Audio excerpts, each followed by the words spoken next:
we saw this glow of light, just this kind of a halo of a light, just kind of beaming out. He wanted to tell me about a crash of some sort of craft that had occurred on his ranch. He would wad it up in his hand. When it hit the table, it spread out just like water with no wrinkles. And it looked like there was a hieroglyphic type writing written along the inside surface of the I-beam. They had no earlobes. They had 2 ear canals, 2 very small orifices for the nose, a concave face. Oh yes, it was a cover-up from the beginning.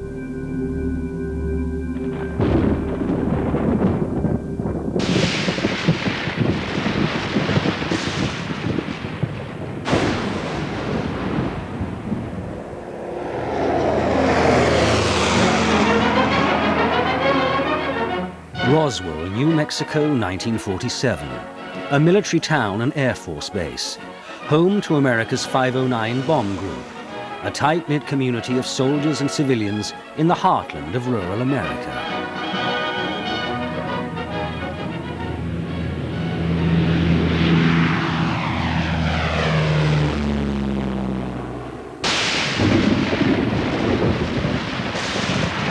In the summer of 1947, the whole of America was gripped by a wave of sightings of flying saucers.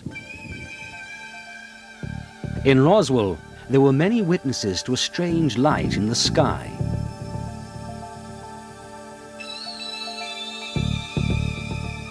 But it was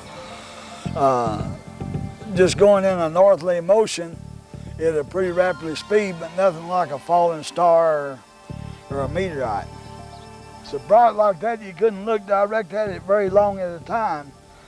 Then you had to look to the side of it, just like looking into a bright sun. William Woody is 61, a pig farmer who works for the local bus company in Roswell. He remembers to this day the light he saw in the sky on the night of the 4th of July, 1947.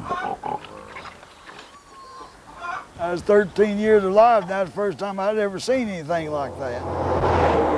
We got in the old truck one morning and headed north out 285 just to see if we could locate it. Every exit or path off of the highway was blocked off with the military sentries and said that that was under investigation and nobody was allowed to go either east or west off of the highway.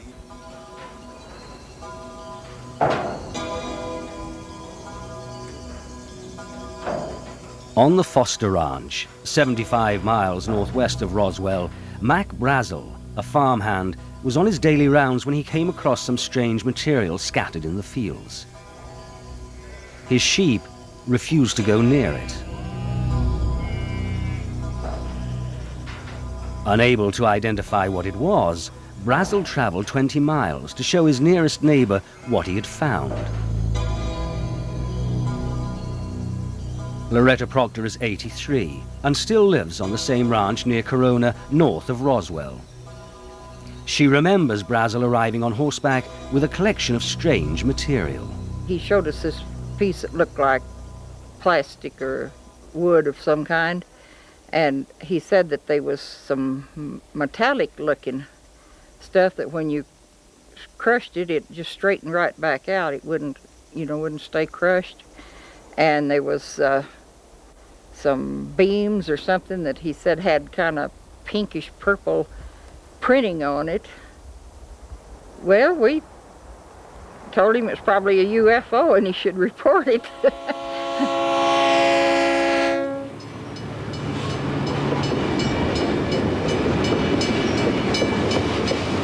Brazel took her advice and traveled into Roswell town with the strange debris. He reported his find to the sheriff of Chavez County. Sheriff George Wilcox immediately notified the local air base. Roswell Army Air Field was home to the 509, America's elite bomb group, which had dropped the atomic bomb on Japan. As the only atomic bomb squadron in the world, it was surrounded by the highest levels of security and secrecy. The 509's air intelligence officer was Major Jesse Marcel. He was assigned to investigate the material that Brazel had brought in. Marcel drove out to the Foster Ranch to collect some of the debris. That night, he brought it back to his house to show his wife and son. He came back real late one night, about 2 o'clock in the morning, as I recall, very excited because he woke myself, my mother up, saying they found parts of a UFO, or a flying saucer at that time. And he wanted me to see it because it was such of an unusual type of finding. Dr. Jesse Marcel Jr. is himself a pilot, colonel and state surgeon in Montana's Air Force Reserve.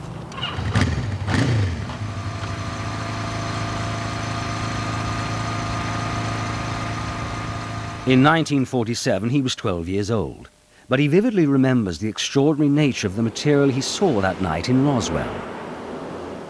As I recall, the most unusual part of the debris that I saw was the I-beam fragments, or what I recall as being I-beam, because they were very light, very strong, and they had some writing along the inside surface of this. And that was the thing that really set this apart from anything I'd ever seen before. Dan Dwyer and his colleagues in the Roswell Fire Brigade were also involved. The fireman was shown some remarkable material with curious properties. Dwyer's daughter Frankie was in the station at the time and remembers picking it up. When I would wad it up, it was like I had nothing in my hand. I couldn't feel it touching my skin. It was real weird. Drop it on the table and it was just like water, the way it would spread out. Meanwhile, Major Marcel brought the material he'd recovered back to Roswell Army Air Field, where the commanding officer, Colonel Butch Blanchard, surprisingly ordered his public information officer, First Lieutenant Walter Hott, to issue an astonishing statement to the press. I was instructed by Colonel Blanchard to put out a press release which in effect stated that we had in our possession a flying saucer. In essence, it said that we have in our possession a flying disc. It was picked up on a ranch, and I can't remember if I said northwest of Roswell, brought into town by Mac Brazel, a ranch foreman, and the material was flown to higher headquarters, 8th Air Force, General Ramey. It was an announcement that stunned the world.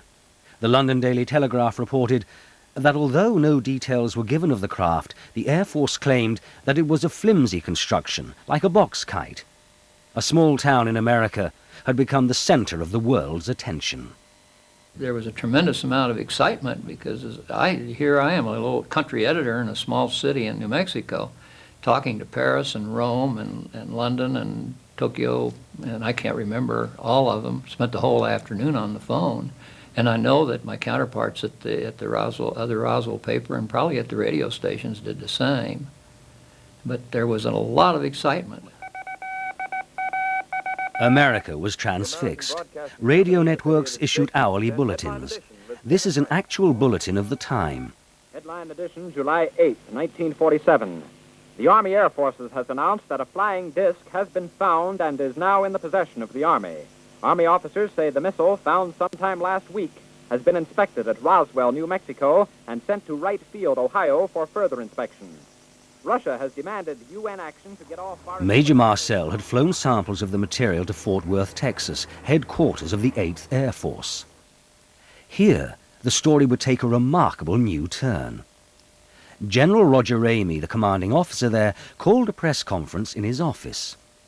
In front of photographers, he invited Major Marcel to display the material he had brought from Roswell. The base duty weather officer was also ordered to attend to explain to the press precisely what Major Marcel was holding in his hands. The general called and said, "Get your ass over here to my office. We got something here we want you to look at." And aye, sir. And he says, "If you've got a car, fine. If you haven't, get one. Get the first means of transportation and get over to my office."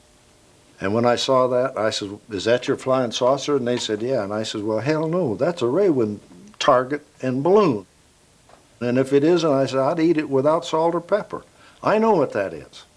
"Are you sure?" "Yes, I'm sure. I know what that is." This is what I would like to show you. In here, this is the photograph of the debris that was seen in General Ramey's office at Carswell Air Force Base in Fort Worth, Texas. This is my father holding up what is very obviously parts of radar target with balloon debris. In here you see balsa wood fragments. You have actually parts of the balloon envelope in of itself, and you have what looks like paper-backed metal foil. And to emphasize this, this is not what was seen on the floor of our kitchen that evening or that late early morning hours in 1947. This is totally different. The implication is that Major Marcel may have been ordered to take part in a cover-up that involved switching the material from Roswell for a common weather balloon. General Ramey and the Air Force now discounted their earlier press announcements that they had found a flying saucer. The story was officially dead. But back in Roswell, those who had reported the original story found that the military were behaving somewhat strangely over what they now claimed was merely a weather balloon. Frank Joyce had been the first to announce the original news on local radio station KGFL just a few hours earlier. I got a phone call. Well, I got a number of phone calls, but the one that really got my attention was purportedly from the Pentagon. There was a young lady on the line saying, Colonel so-and-so, this is the Pentagon calling. And this was within a few minutes of it going out on the wire.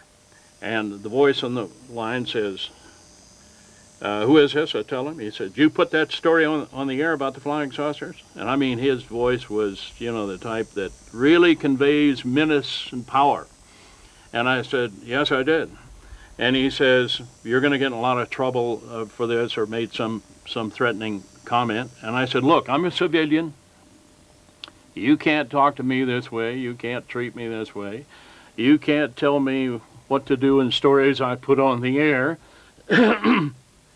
And he says, I'll show you what I can do. And bang, hung up the phone. And the voice at the other end of the line showed exactly what he could do to the owner of the radio station. I got a call from Washington from one of the offices of one of the senators saying, look, if you put out any stories on this thing, you're going to lose your license. And it's not going to be over a period of time. It's going to be the same day that we tell you that you're off the air. Frankie Rowe, the fireman's daughter who had handled some material, had always regarded the Army Air Force in Roswell as friends of the town. But an unexpected visit from the military to her home would now cast them in a sinister new light. He had this club or stick or whatever it was, and he was beating it with his hand. And he would hit it. Every time he would say something, he'd hit his hand. And he said, I want you to know you were never there. I didn't understand what he meant, because I said, yes, I was. And he said, no, you weren't. I said, yes, I was. And he said, can't you get this through your head? You never saw anything. You were not there. You don't know anything. And he said, you know, this is a big desert out here.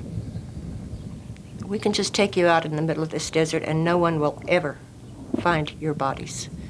He said, you'll be nothing but bones and nobody will ever know what happened to you. And I told him I would not talk about it. If it were not for the threats, the entire Roswell affair could be viewed as nothing more than an embarrassing mistake.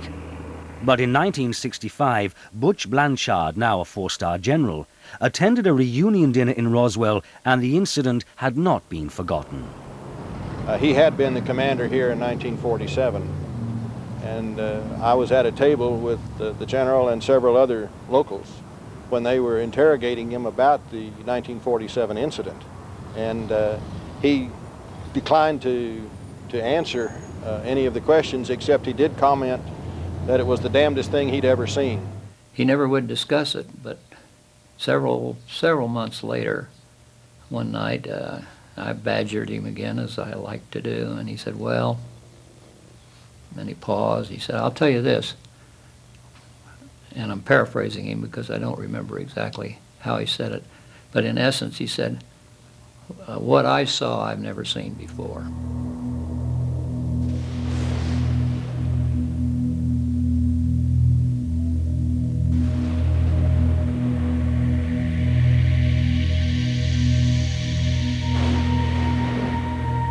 For 30 years, the Roswell incident remained a dark secret.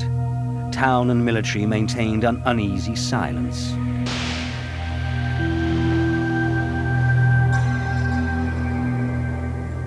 The story didn't see the light of day until 1978, when Jesse Marcel, the 509's intelligence officer, went public with an appearance on American television. I was amazed as to what I saw. The amount of debris that was scattered over such an area. It took me a while to realize that there's something strange about it. But the more I saw the fragments, the more I realized that it wasn't anything that I was acquainted with. I proved I tried to burn it, it wouldn't burn. I tried to break it, it would not break. If it was something of ours, I'm sure there would be no reason to keep it under cover that long. If it's an alien spacecraft, there's another reason why it would not never be known by anybody here until they found out more about it. I sensed that there was a cover-up someplace about this whole matter. In 1947, General Ramey's chief of staff was Colonel Thomas DuBose. Shortly before he died, he was interviewed on home video. As a retired brigadier general, he is the highest-ranking officer ever to comment on the Roswell incident. It was a cover story. The balloon part of it is the story that's to be given to the press, and that is it, and anything else, forget it. And McMullen, if you ever knew him, if you told him that he wanted to run something, he goddamn sure ran it. He knew every facet of the operation. He's a busybody. He wanted to know what the hell was going on, who was pissing on the sidewalk, and all that sort of thing. General McMullen, deputy head of Strategic Air Command at the Pentagon, was in charge of the entire operation, according to General DuBose. McMullen told me, you are not to discuss this, and this is a point of which this is more than top secret, as he said. It's beyond that. It's within my priority as deputy to George Kenney, and he in turn responsible to the president. This is the highest priority you can exist, and you will say nothing, and that's the end of it. And Jesus, that's from the commander-in-chief, and you forgot about it. The revelations of DuBose suggest that the American Air Force did indeed have something important to hide. There's no question about that. General DuBose said that specifically to us, that the balloon explanation that the Air Force offered was a cover story to get the reporters off General Ramey's back. So we have a wide body of testimony that was a cover-up. We have military witnesses saying they were sworn to secrecy. We have radio employees telling us that they were told if they broadcast their interview with Mac Brazel, they better look for a new job because they'd be out of the radio business the next day. We can show that beyond a shadow of a doubt. There's no question there was a cover-up. The question is, what were they hiding? What could the Air Force have been hiding for the last 40 years?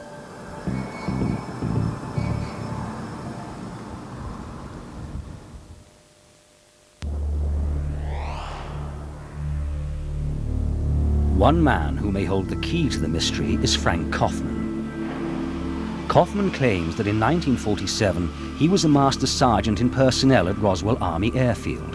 But what was not known at the time, he says, is that he was also a covert member of a highly secret counterintelligence unit codenamed the Nine. Tonight, Kaufman reveals for the first time what he claims is the true story of the Roswell incident.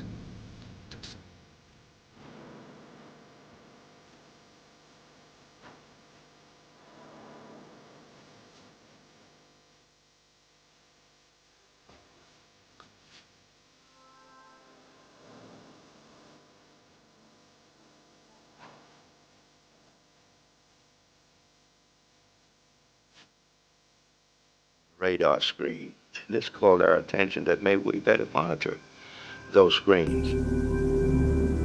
They sent some of us to Alamogordo, the White Sands, to view the blips on the screens.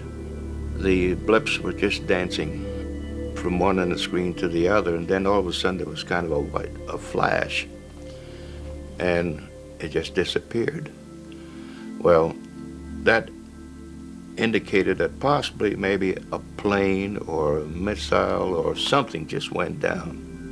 Kaufman says he and his team immediately drove east from Alamogordo back to Roswell, then on towards a location about 35 miles south of the Foster Ranch. And now this was late at night. We started to clip some of the wire fence and drove into the area. The terrain was very rough at the time. There was no roads leading into it.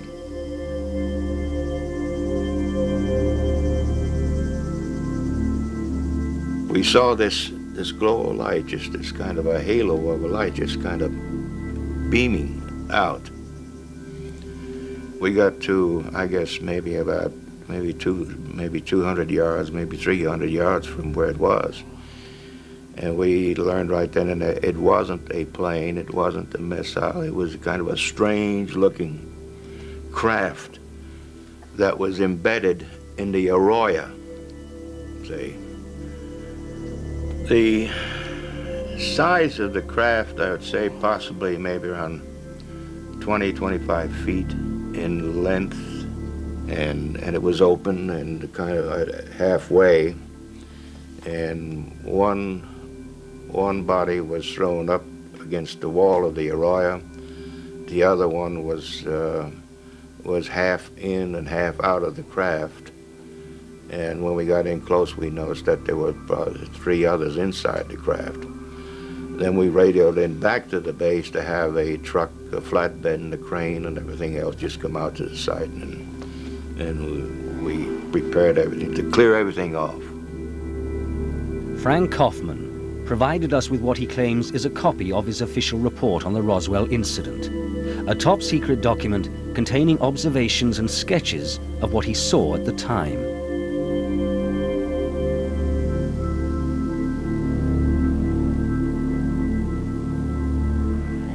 We saw panels of controls. We couldn't make them out. They were writings. We didn't know what it. We couldn't decipher it or anything of that nature. And the underbelly of the craft had a series of cells, quartz type cells, sort of glass-looking cells, Arctic in shape.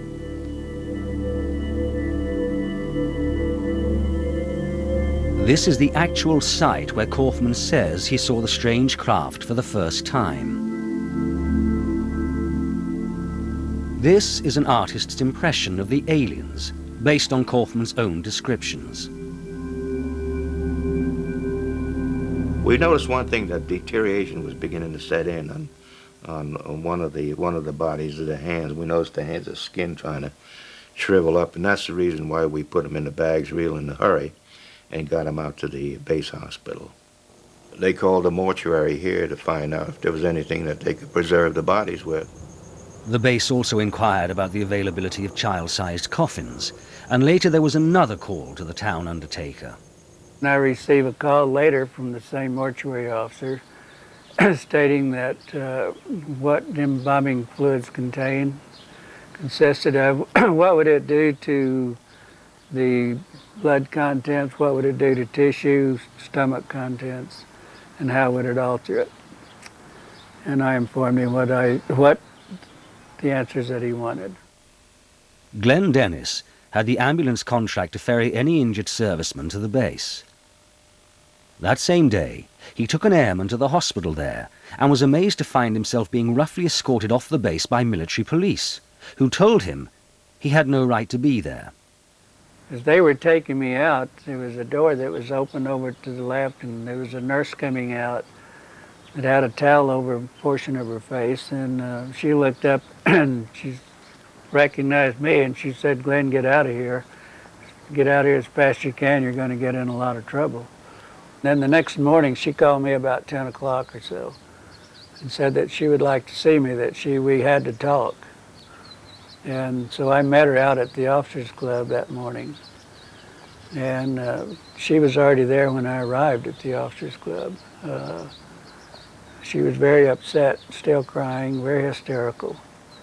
Then she told me what happened about going into this room. These doctors were there, and there was some 2 hospital gurneys there with the crash bags One crash bag was 2 very small mutilated bodies. The other one, there was a very small body in a crash bag, but hadn't been mutilated as much as the others. And she told me the reason what they wouldn't let her out because they wanted her to write down what they were examining. And that's what she was doing. And they all became very ill. They said that the smell, and it was a very toxic smell, and they just couldn't breathe and get their breath, and they had to get out. This is Hangar 84, and this is where the craft and the bodies were actually brought into this hangar, but there was a lot of activity in this area here. And inside the hangar, right above on top, there was this large spotlight which was shining down on the craft, and also the bodies were laid out. There were 5 of them.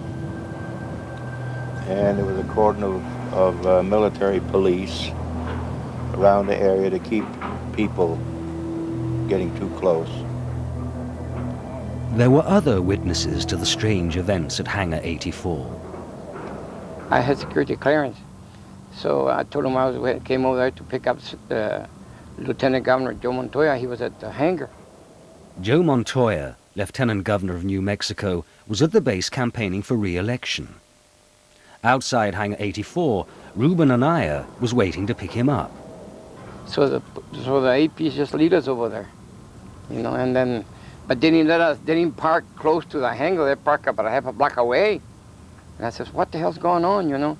And then, when they went over, I moved a little closer, and that's when the big hangar was open, and Senator Montoya came out. He says, let's get the hell out of here. He says.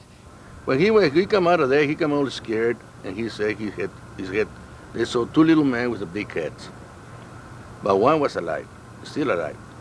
They had him laying down on the floor, and he come out and told us the boss was there, and one was still alive.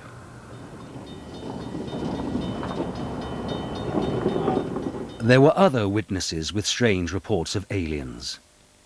Fireman Dan Dwyer told his daughter Frankie what he had seen. He said it did not come from this world, did not look like anything he had ever seen, and he said there were little people out there. And Mother asked him what he meant by little people, and he said they weren't human people, but they were little people. He said there were 2 that were already dead when they got there, and they were put into body bags. And I don't know if the one that was still alive had put them into the bags or if someone assisted at the time. There was one that was still alive and was walking around. At the sheriff's office, Sheriff Wilcox's wife later told her daughter what he said had really happened. She said that there was a flying saucer and that they even found some bodies by it, and one of them was alive, and that the Army Air Force had come and threatened my father and his family to not mention anything at all about it. According to Frank Kaufman, the debris and bodies were flown to Air Force Intelligence Headquarters at Wright Field. And another consignment was sent to Andrews Air Force Base in Washington. How high did it go? All the way to the president, I was told. President Truman. The fact is, there is no proof, evidence, documentation, physical evidence of any sort to prove that your story is true. That's right.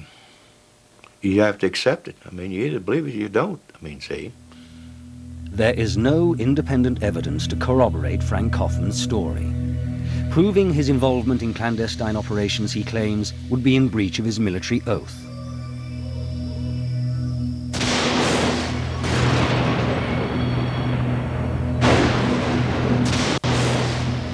The lack of tangible evidence has been a consistent feature of the Roswell incident. But early in 1995, sensational film, allegedly shot by an American military cameraman, appeared in London. Our cameraman says that the crash happened in June. He was sent down to White Sands on the 2nd of June, 1947, and that they'd spent a week and a half clearing up the area. He also explains that when they first arrived at the site, the area had been cordoned off, and that no one went anywhere near the vehicle. The ground surrounding the vehicle was hot. He said the creatures were all laying by the side, holding onto these oblong boxes which they wouldn't let go. And after a few hours, when the military moved in, the instruction was to move away all the loose debris and the creatures.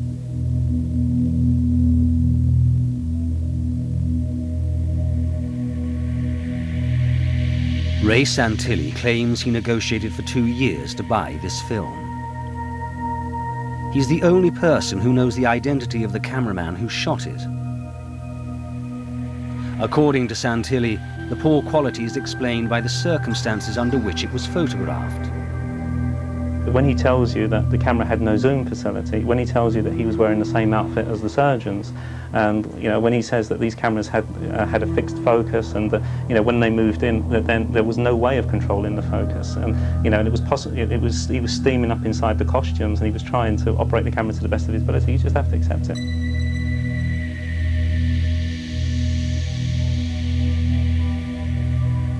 But the other question is, well, why isn't it a fixed camera? Why isn't it a camera fixed above looking at the body? But then his argument is that, well, surgeons were bending over it all the time, and the only way you can get to see these things is by moving around. And the camera that he detailed as using, we checked at the museum, and it's a handheld camera. Despite repeated requests, Ray Santilli has been unable to arrange a meeting between us and the cameraman. So far, we have no real proof of his existence.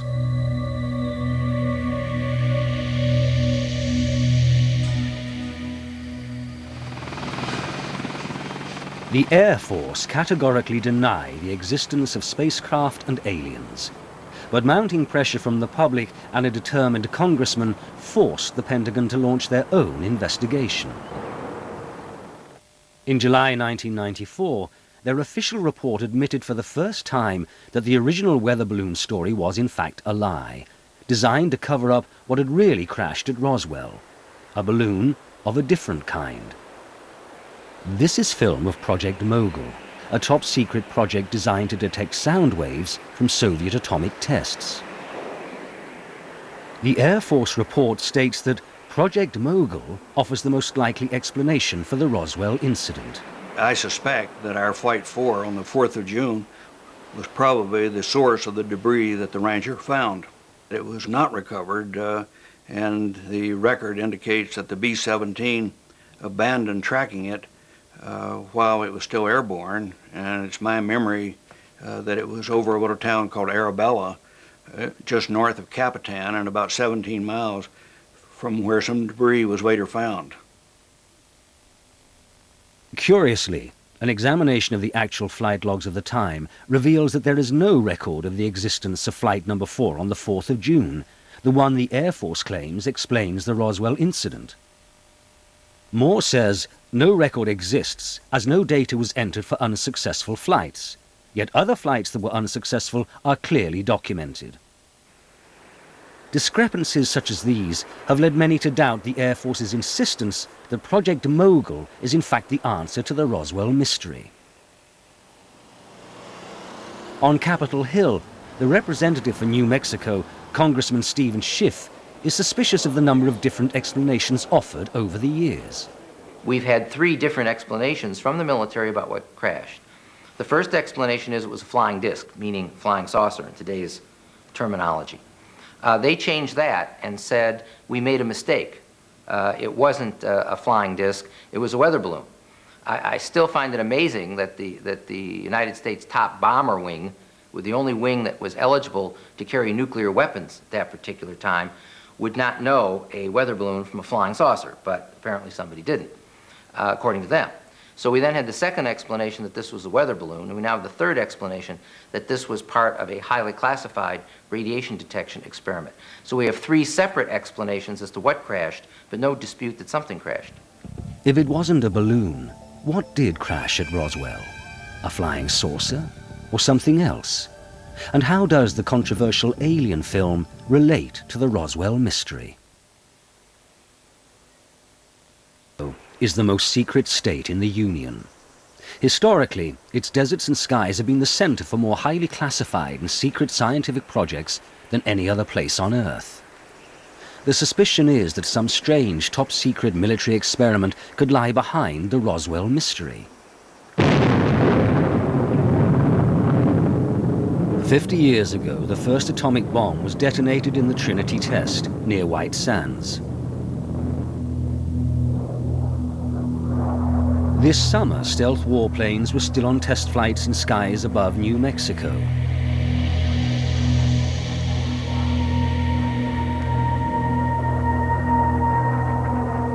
And almost half a century earlier, their predecessor, the Flying Wing, was also seen in these skies.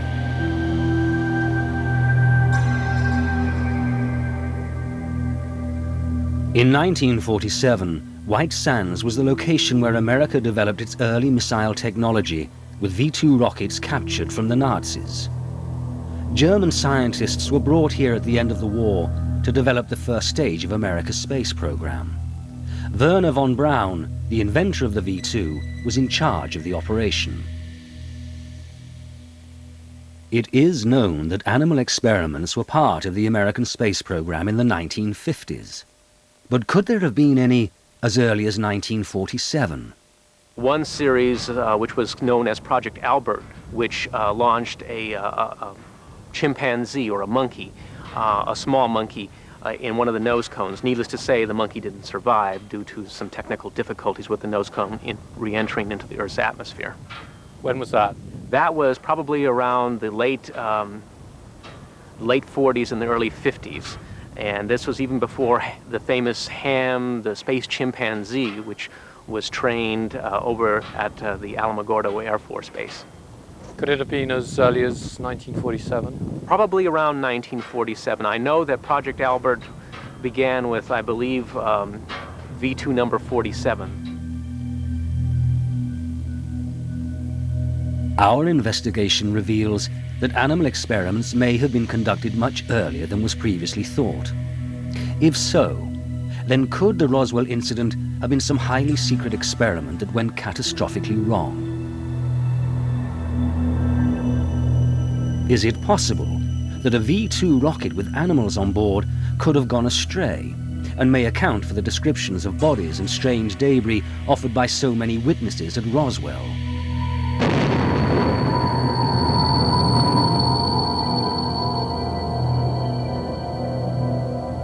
Could the metal with the curious properties at the Foster Ranch have come from a crashed V-2?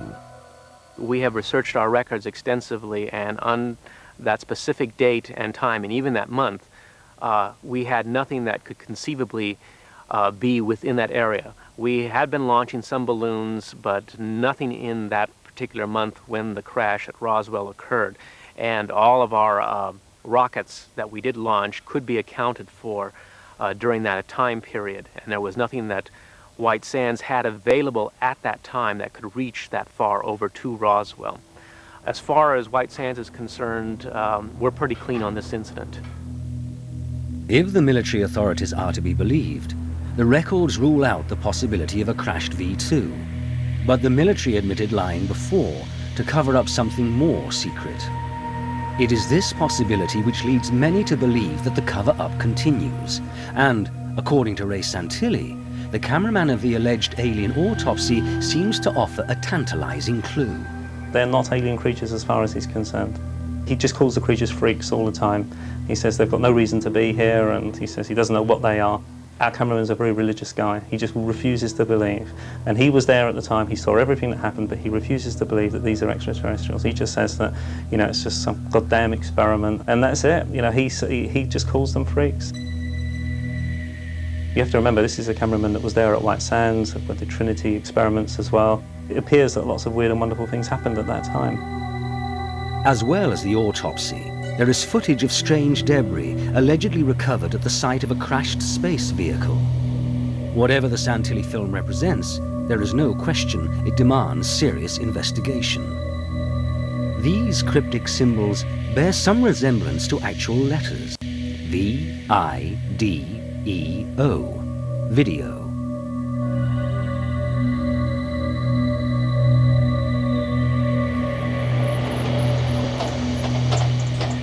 Despite doubts about its authenticity, we took the film to America to show to some of the witnesses that we originally interviewed about the Roswell incident. The symbols are vaguely consistent with my memory, since I can't be absolutely sure though, but they certainly could be consistent with what I saw. The differences would be the size and the fact that the ones I saw were not raised above the level of the beam.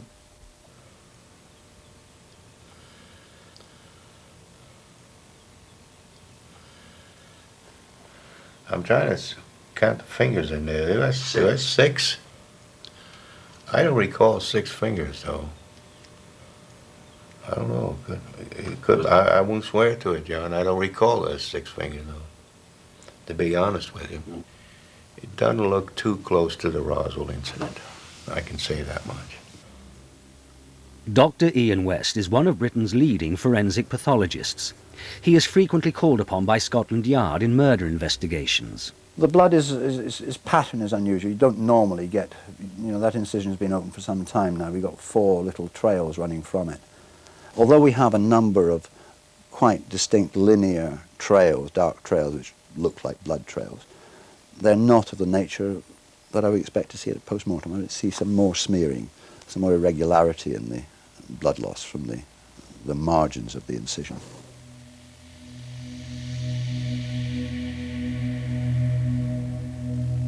One has seen one distinctive organ removed from the upper central abdominal region. It's of the size of a liver, but it's not of the liver shape, and it's not in the liver position. I've seen no intestines that I can distinguish. I can't distinguish the thoracic organs. It certainly doesn't resemble, from what one can see here, any human remains that I've ever seen. There's just no evidence to say this is definitely nothing on the film which makes me say this is definitely a hoax. My feeling is that probably about 98% feeling is that this is probably a man-made hoax. I have, as I say, a 2% area where I don't know. In my opinion, I think it's a special effect. It's man-made. It's a good special effect. It's not going to be a cheap item. It's going to be, a few $100,000 probably. It's difficult to say when something like that could have been made. Certainly in the 60s they were doing things at Hammer which were very similar. I would guess that it was not before the 60s, but sort of mid-60s I would think would be the earliest it could be. I don't think anyone could be certain that it's a special effect. I mean, how do I know what the inside of aliens look like? No one knows. I know what the inside of foam rubber and polyurethane foam looks like, and it looks very similar. Many people who are deeply suspicious about the film think that you could be behind the hoax yourself. What have you got to say to that? I'll still go back to what I said before. If someone, even if it was our company, wanted to hoax a piece of footage, why not do the job properly? Why not create something that really looks like an alien creature? Why come up with something where you've got these unnecessary hurdles of saying, well, is it human or is it not human? And in answer to your question, we didn't hoax it. Are you sure? Absolutely sure. 100% sure. I mean,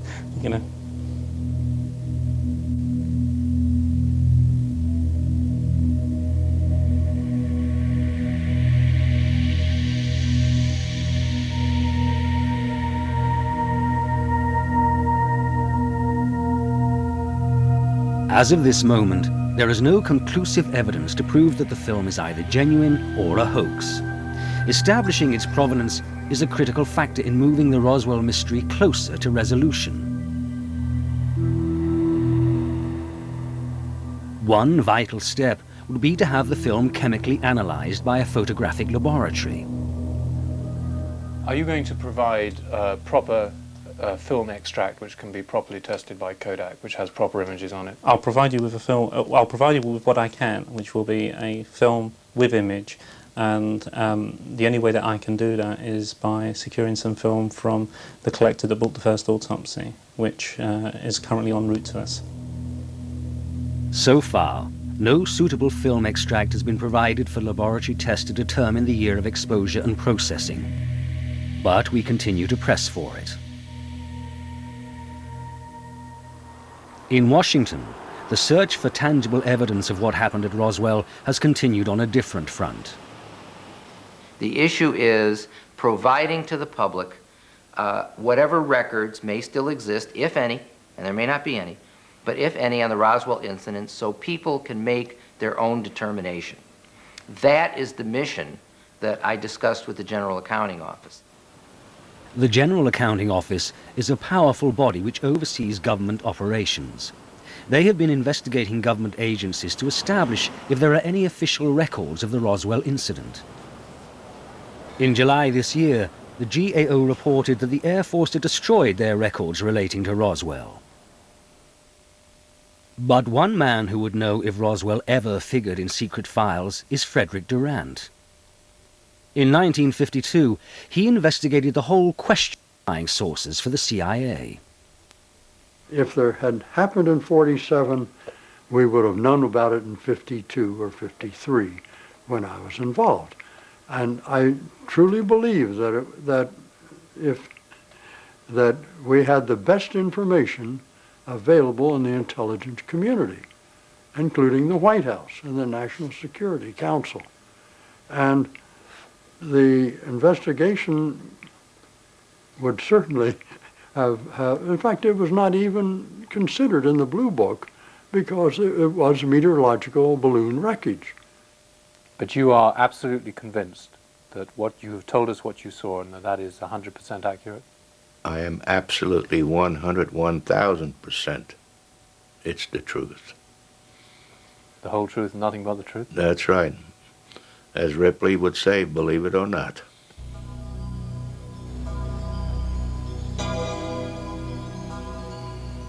For nearly 50 years, the Roswell incident has defied all attempts at rational explanation. In the absence of any physical evidence, it all comes down to a question of faith.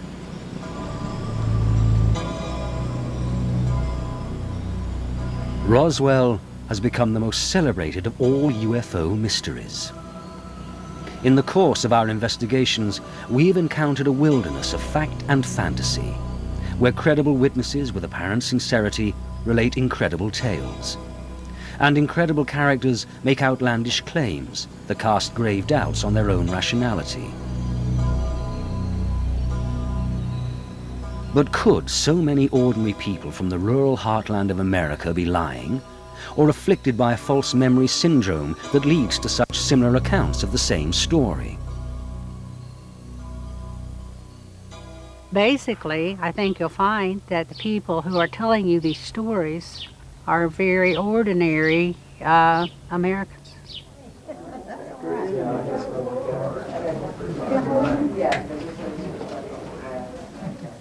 I know it happened. I know it was real. The threats were real. I think that they're covered up some, and I think they should tell the truth to the public now. Today, the Roswell incident still remains shrouded in mystery.